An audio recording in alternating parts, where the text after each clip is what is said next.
নমস্কাৰ সকলোকে স্বাগতম জনাইছো মোৰ YouTube channel education for Babul চলে আজি আমি অন্য এটা ভিডিঅ' লৈ আহিছো আপোনালোকৰ যিসকলে অসম আৰক্ষী আৰু অন্যান্য প্ৰতিযোগিতামূলক পৰীক্ষাৰ বাবে প্ৰস্তুতি চলাই আছে তেখেতসকলৰ বাবে অতি গুৰুত্বপূৰ্ণ যেটো অসম আৰক্ষীৰ পৰীক্ষা ইতিমধ্যে ফেব্ৰুৱাৰী মাহত অনুষ্ঠিত হ'ব এই পৰীক্ষাৰ বাবে অতি জৰুৰী তথা অতি গুৰুত্বপূৰ্ণ সানমিহলি প্ৰশ্ন উত্তৰ লৈ মই আজিৰ এই ভিডিঅ'টো আৰম্ভ কৰিব বিচাৰিছো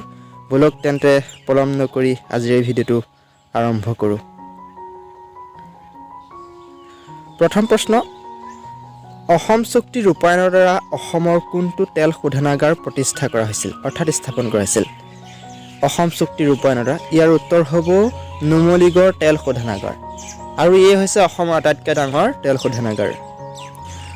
2 নম্বৰ প্ৰশ্ন পানীপথৰ প্ৰথম যুদ্ধ কেতিয়া হৈছিল পানীপথৰ প্ৰথম যুদ্ধ কেতিয়া হৈছিল ইয়াৰ উত্তৰ হ'ব 1526 চনত পানীপথৰ প্ৰথম যুদ্ধ হৈছিল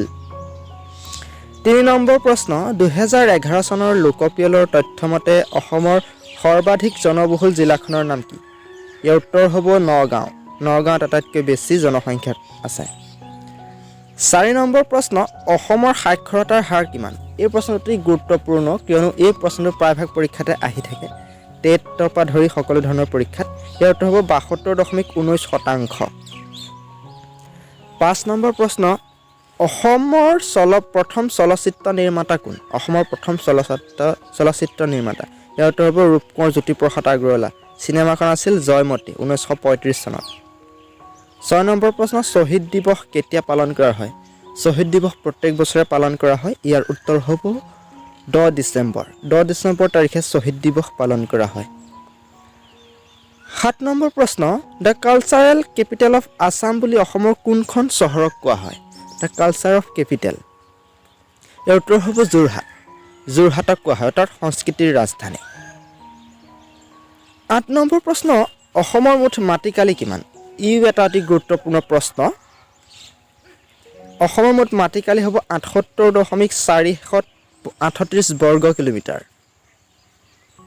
9 নম্বৰ প্ৰশ্ন অসমীয়া শিপিনীয়ে তাঁতশালৰ কাপোৰত সাধু কথা লিখে এই উক্তিটো কোনে কৈছিল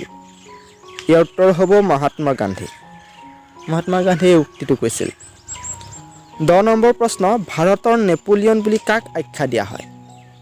ভাৰতৰ নেপোলিয়ন বুলি সমুদ্ৰগুপ্তক আখ্যা দিয়া হয়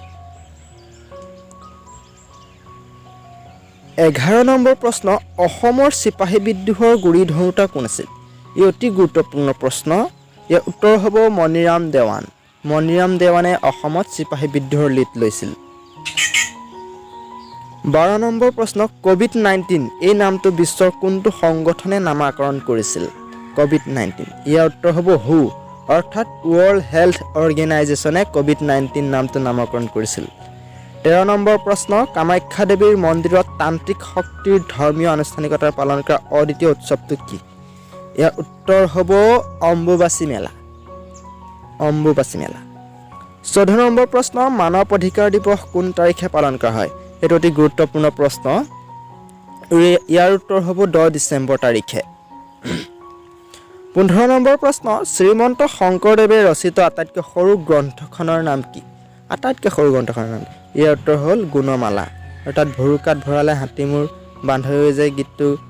যি ভাৱাৰ্থ ই 16 নম্বৰ প্ৰশ্ন অসমৰ লোকসভা সমষ্টিৰ সংখ্যা কিমান এইটো অতি গুৰুত্বপূৰ্ণ প্ৰশ্ন লোকসভা সমষ্টিৰ সংখ্যা কিমান ইয়াৰ উত্তৰ হ'ব 14 জন সাংসদ অসমৰ পৰা নিৰ্বাচিত হয় 17 নম্বৰ প্ৰশ্ন বৰ্তমান অসমৰ ৰাষ্ট্ৰীয় উদ্যান কেইখন এইটো অতি গুৰুত্বপূৰ্ণ প্ৰশ্ন ইয়াৰ উত্তৰ হ'ব 7খন আগতে 5খন আছিল এতিয়া নতুনকৈ 2খন হ'লগৈ 18 নম্বৰ প্ৰশ্ন ভাৰতৰ দীৰ্ঘতম দলং কোনখন নদীৰ ওপৰত অৱস্থিত এই প্ৰশ্নটো জবাব এইবাৰৰ এছএছচিত আহি গৈছে ইয়াৰ উত্তৰ হ'ব লোহিত নদী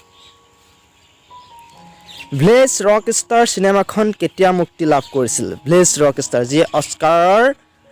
দ্বাৰা মনোনয়ন লাভ কৰিবলৈ সক্ষম হৈছিল ইয়াৰ উত্তৰ হ'ব 2017 চনত পৰিচালক আছিল ৰীমা দাস